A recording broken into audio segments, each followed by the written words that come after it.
90.3 WHPC now presents Law You Should Know. The law affects every aspect of our lives, our home, our jobs, and our recreational activities. Now, learn about the law and how to protect yourself against the loss of your liberty or property, and learn how to stand up for your rights and seek compensation when you have been wronged. Your host for Law You Should Know is attorney Kenneth J. Landau, a past dean of the Nassau Academy of Law, and frequently lectures to lawyers on ethics and avoiding problems with clients, and to the public on how to choose and use lawyers. This is Law You Should Know on the voice of Nassau Community College, 90.3 WHPC. Hi, this is Ken Landau, and welcome to Law You Should Know. My special guest today is Dr. Nina Ahuja, and she is a medical doctor and also a medical professor, but she is the author of Stress in Medicine, and she'll be talking to us about leadership skills for lawyers and others, which she has researched and thought about and written about to try to make being a professional less stressful for lawyers, doctors, and others. Nina, welcome to Law You Should Know. Thank you, Ken, for having me. As a physician and a medical school professor, what led you to focus on reducing stress for professionals? Well, there were a number of factors that led to that, Ken. First of all, thinking back to my own experience in medical education, it was definitely one that was an extremely stressful experience as I was transitioning from being a student to being a professional in a field which is very, very high stakes in nature when you're dealing with patients and their health and their outcomes. So that's where my journey began, with stress in medicine. And then as I progressed through my career in various leadership roles, dealing with students, dealing with faculty, and working with colleagues, it became very apparent to me that stress is an ongoing issue, not just because of the profession that we're in, but also because of the different roles we play with our patients, with our colleagues, and within our systems.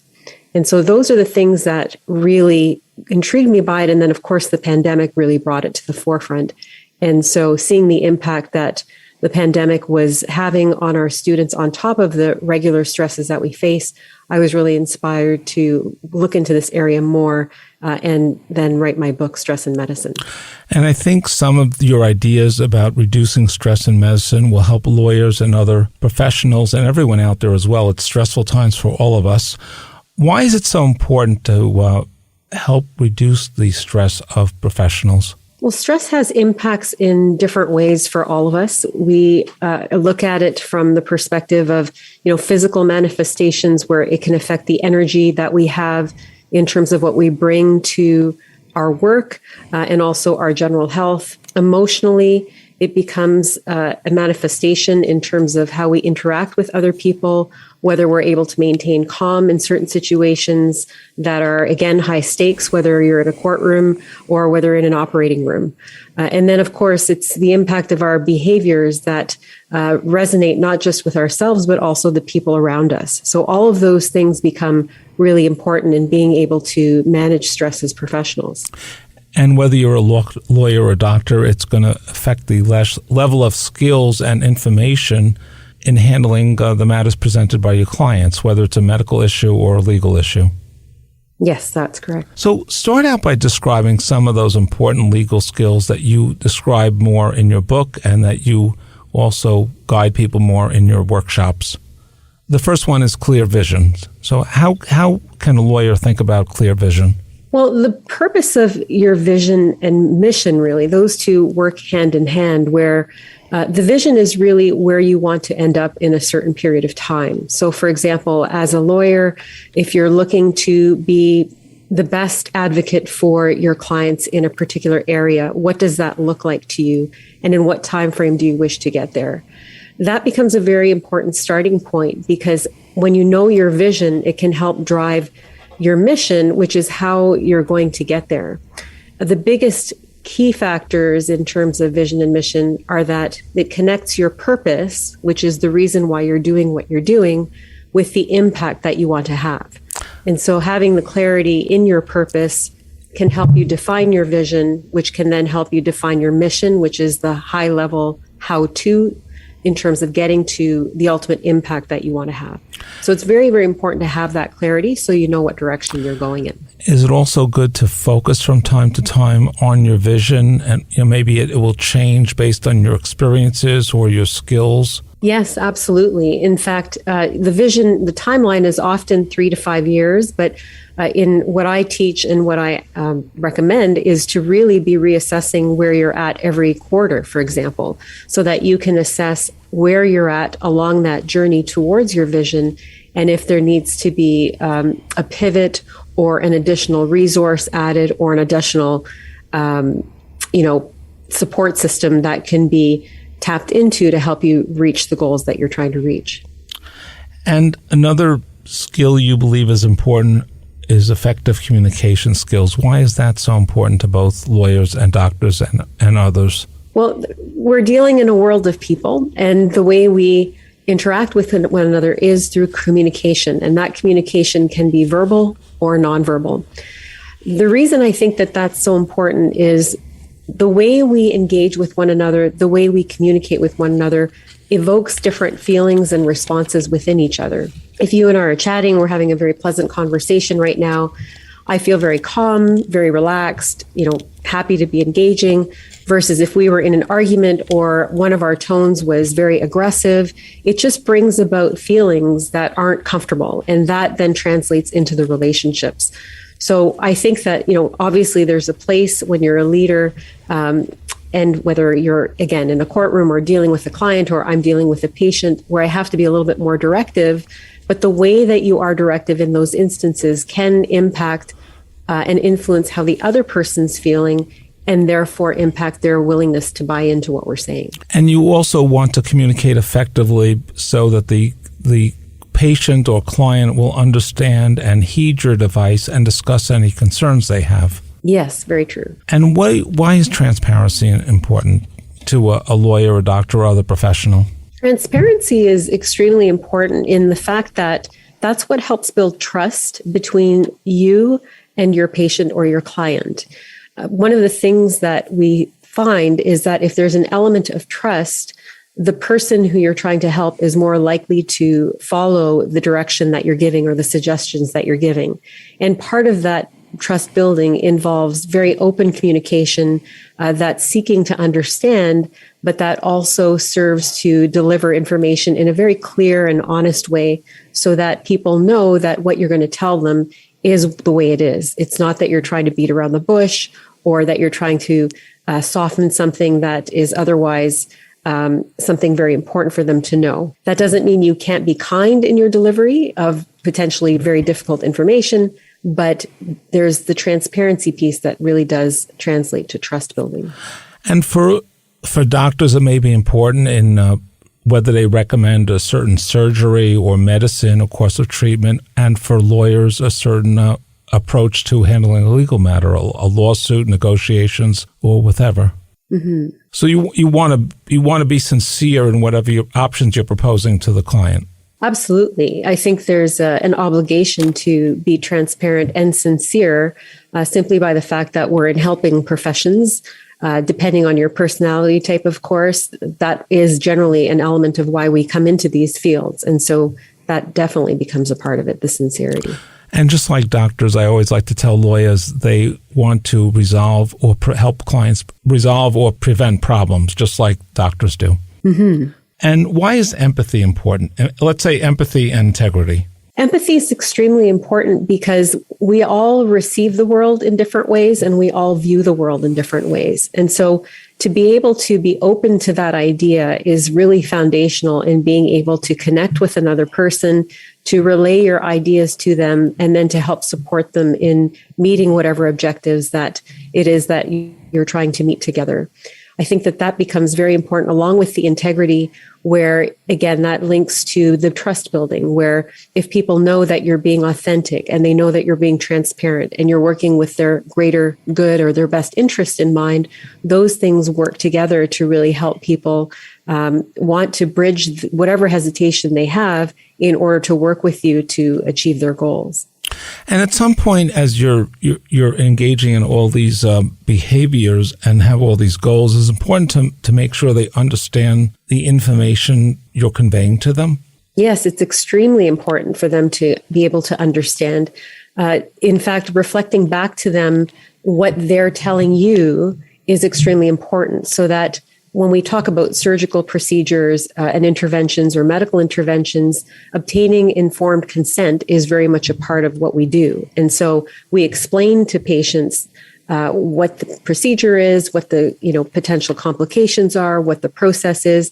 But it's very important to then ask the patient what they heard, if they have any questions, so that when they reflect back to us what we've told them, we can ensure that that understanding is there. If you have miscommunication and misunderstanding, that is perfect playing ground and petri dish for a ton of conflicts, which is nice to avoid. And which can happen between lawyers and the clients as well. And you want a satisfied client. You want them to be confident in your ability and your goals, and you want them to refer other people to you as well. And what about, are there any other ethical concerns, that lawyers or doctors should have?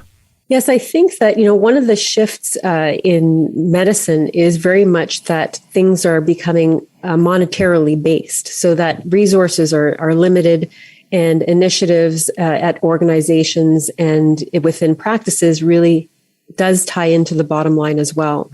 I'm in Canada, so we're more of a public health system, but privatization is slowly rearing its head. And so I think that it's extremely important for us to be aware of what our, primary mission is in doing what we do, and to make sure that we don't get lured in by the economics of things when it comes to remuneration, for example, for our own pockets, and also for the organizations. Sometimes things cost and we need to cut costs, but we need to also keep the outcomes in mind that we want to have for patients, and really be integral in how we're assessing the different options and then moving forward with what really makes sense. Along with that, how important is the ability to motivate for, let's say, doctors or lawyers or other business people?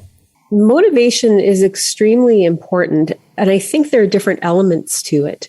There are internal sources of motivation which link to us as people, as individuals, and as more of a holistic perspective on who we are. And then there are the external motivators, like the financial rewards, for example, like the number of, in your instance, I guess it would be billable hours that you have to meet if you're part of a law firm. For us, it's the number of cases that we perform in surgery to meet the mandates of the that are being passed down from leadership in the hospitals. I think it's really important to tap into and balance the motivations that we're driving people with, because that's really what's going to allow us to maintain that integrity and maintain that ethical balance, which can otherwise be challenging. If we're focusing specifically on external, for example, like the, amount of money that is coming through into our bank accounts every month, and it's not balanced with, the altruistic nature of the work that we've chosen to do, that balance can become something that gets thrown off kilter and can change the way that we make our decisions. So I think that the motivation piece has to have both elements of the internal and external aspects. But the primary motivation should be what is good for the client and what they can afford and what will serve them the best. Yes, absolutely. And what's in the best interest of the patients in our instance, and what testing is really required to really help us bring us to diagnostics and diagnoses and treatment plans, as opposed to let's just do all these tests so that we protect ourselves medical legally. And then that can translate into additional cost to either the system in a public system or to the patient if it's a private pay situation. Along with that is the importance of a doctor or a lawyer to motivate, let's say, others in their universe or the patients important? Absolutely. I think that as lawyers and as physicians, we're in professions that are highly respected by society. They're a need that we all have. And so with that, we're very much leaders in our own rights in any capacity, whether it's an informal leadership role or a formal leadership role. Simply by being a professional and having that perception from society that we are educated people who can have impact, it's extremely important that we center our behaviors and our thoughts and actions, recognizing that people around us are watching. I refer to the concept as spheres of influence, where if you imagine that rock dipping into a puddle and you have the ripple effect around it, we are that center of that ripple or that circular pond, if you want to say, so that how we behave impacts people around us, and then that impacts people around them as we influence and serve as role models to those around us. So there's definitely that responsibility of motivating others in ways that we would like to drive positive change. And we're also motivating the clients to follow our advice and maybe to send other people, our other potential clients, our way as well. Mm-hmm. I'd like to remind our listeners that we're talking with Dr. Nina Ahuja, and she's a medical doctor. As you've heard, she's also involved in developing leadership skills for doctors, which apply to lawyers as well. And she's the author of the book, Stress in Medicine, and she runs leadership programs for doctors and others. Let's just take a moment, Nina, to tell us about some of the leadership courses and programs that you run or will be running in the future. Certainly. So in medical education, we don't have formalized leadership education, which is something that is extremely important and a gap that is definitely a significant one. That's being recognized more and more now. But until we actually have formalized training in medical education, I've made it a mission of mine to bring this to our students as well as our practicing physicians. I have 2 programs that are coming up within the next 6 months. I've got one which is more geared towards students called Managing Stress in Med School and Residency. The idea of that is to really help our medical students and residents transition from being a student to becoming a professional. Now, the concepts in that really do relate to a shift in identity that happens and stresses associated with that, along with the day-to-day experiences and stresses that students face when you enter a profession where you have an image of what that is, but when you get into it, there are often things that you didn't even think of and didn't realize are a part of it. So I'm presenting that to medical students and residents, but it's certainly relevant to different professions and students. And what are just on that, what are some of the differences between what the student might expect and versus reality that they will experience? Sure, that's a great question. So I think, myself, I can say from my experience, when I had the image of what it would be to be like, what it would be like to be in medicine, I had some of the images that you would see on TV shows like ER or Grey's Anatomy. In my generation, it was ER at that time. You have the altruistic idea that I'm going to be helping people. I'm going to help people prevent disease. I'm going to be helping cure disease. As a surgeon, I'll be able to fix people's problems. And all of that is true, but the reality of it is that there's a lot more to it. There's the emotional burden of dealing with patients who are suffering and are very vulnerable, the impacts that their families have, whether they're supportive or not. There are the practical issues of resource limitations and how that impacts decisions you make in practice. There's the worry about patient complaints and then medical legal implications if things don't go well. And the reality is that things always don't go well because that's the nature of practice. As a surgeon, if you don't, and one of my mentors said to me, if you don't have complications, you're not doing enough surgery. Complications is just a part of it. Obviously something you want to avoid, but a reality that you don't really know about when you're at an entry level point, excited about this amazing profession that sounds very glamorous in certain ways, when in reality, it's very, very hard work and dedication that really gets you through. So and everything you've mentioned, I would say, applies to lawyers and their clients as well. And what is the other program that you're involved with? So the second program is more for those who are in leadership roles. It's brought from a position and perspective of healthcare because that's what I know best. The title of that course is Conquering Stress in Leadership. Admit your stress to improve your effectiveness and have impact beyond what you imagine. That is linked to my 5-phase framework for managing stress that I present in my book, Stress in Medicine. And it really looks at the various challenges that we as leaders face in trying to manage stress for ourselves as well as our teams. So that the objective of the course is to help you work through various aspects of leadership to try to maintain your teams in their highest level of performance from a stress standpoint, which then translates into everything else leadership. That is the common theme of leadership no matter what you're trying to do, whether it be motivate or innovate or deliver deliverables, the stress is part of all of that. So the more you can manage that effectively, the better of a leader you'll be. And it's probably true for lawyers as well. I would like to just remind our listeners, we're talking with Dr. Nina Ahuja. That's Ahuja. She's the author of the book Stress in Medicine. And as you've heard, she's also involved in leadership courses for medical students and doctors, and they probably apply to law students and lawyers as well. I know in your work and in your book, you also discuss the important, in terms of leadership skills, the importance of being both open-minded and organized. Just explain why those are so important. Yes, so being open-minded and organized, two extremely important things. Number one, open-minded is extremely important because things are constantly changing. And one of the hallmarks or one of the most important skills that we've seen even through this pandemic is the ability to pivot as a leader. When things are changing, if you're not flexible, if you're not open-minded, not only are you going to create a lot of conflict around you because of that stagnation and because of the resistance you're feeling and putting out to the world, you're going to have all of those things with increased stress happening internally as well. And when you have that happen, that's going to impact your ability to lead and interact with your team members and surrounding stakeholders the way you really should be doing. From the second aspect, in terms of, we talked about open-mindedness. The second aspect was, it's escaped me. Just the importance of being organized and also time management. Yes. Why are those concepts important?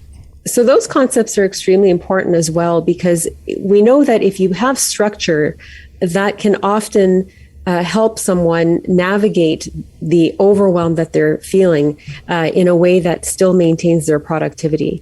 That comes for time management approaches. That comes to my framework as well for looking at stress, which is ADMIT. It's a 5-phase framework, so that when you're in that jumble of emotion, you can tag it to a specific phase of experience to hopefully bring some order in your mind to then allow you to navigate and move forward in a productive way. And in terms of stress that lawyers, doctors, and others may have, there's no way to ignore it or keep it at bay or eliminate it completely. It's best to learn just how to manage it and overcome it. That's true. And a large part of it is actually relating to your outlook. Studies actually show if that you have a positive outlook, you'll be able to manage stress more effectively and be more resilient.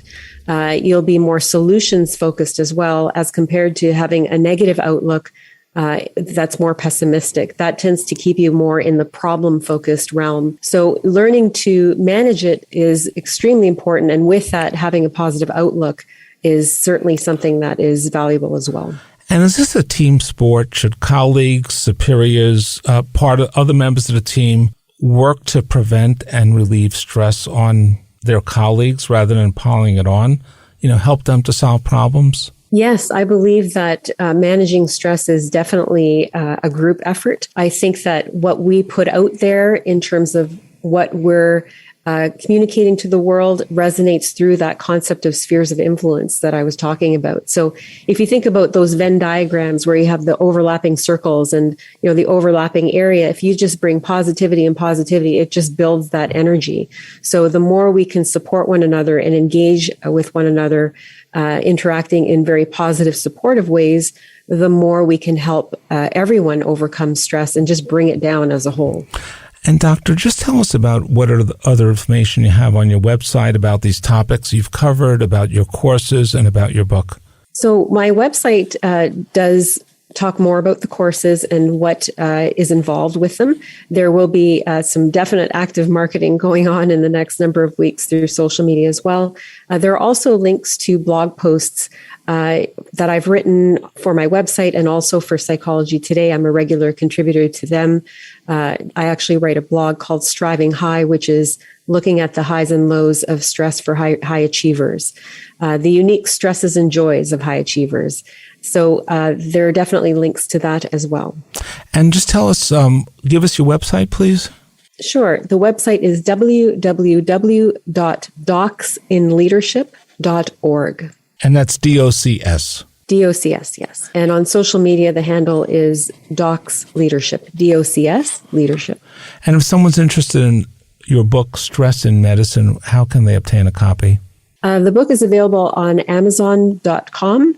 It's also available at Barnes & Noble online. And I'm sure it's a great gift to give a medical student or a law student or someone starting their practice, or give it to a colleague. Yes, I actually, one of my visions is to have that book as mandatory reading for all students, all professional students. Of course, I'm biased, but the feedback that I've received as well has been extremely positive. There are reviews on Amazon if people want to learn a little bit more about it and how people have connected with it. So I believe it would be helpful for all students and professionals. And just take another moment to talk about why it is so important for people to acknowledge, whether a lawyer, doctor, a business person, to acknowledge that there will be stress and to focus on managing it and on how people can help their colleagues do that as well. Well, I think it's extremely important for us to acknowledge our stress because of the fact that if we don't acknowledge it, it's still going to be with us, and it can manifest then in ways that we can't control or can't predict. So, for example, if we don't acknowledge our stress and it continues to build, depending on what your personality type is, it can come out in different ways, like very aggressive behaviors or communicating aggressively or substance abuse and many other things, or translate into depression in some people. Or other physical ailments as well. That's exactly it. Other physical ailments as well. And I think the importance and one of the key things that we can do to support each other is really challenge the culture of silence, which is huge in medicine. And I think that's probably true in any profession, including law, where we're reared in such a competitive environment to get to where we are that it becomes very difficult to talk about the challenges we're facing without feeling like someone's going to judge us negatively in some way. And so to create those safe spaces with trusted colleagues and support systems within our organizations, we can really challenge that culture of silence and be open about what we're facing. And, if there was a bad case one day, or, someone was very rude or aggressive or just inappropriate, or there was some intimidation and harassment in whatever capacity. Or that day didn't go well in court.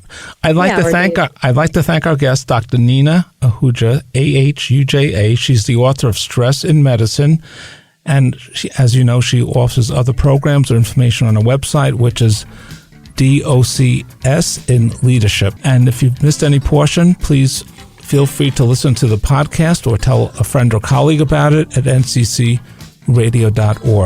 And please join us next week at the same time for another program on Law You Should Know on 90.3 WHPC, the voice of Nassau Community College.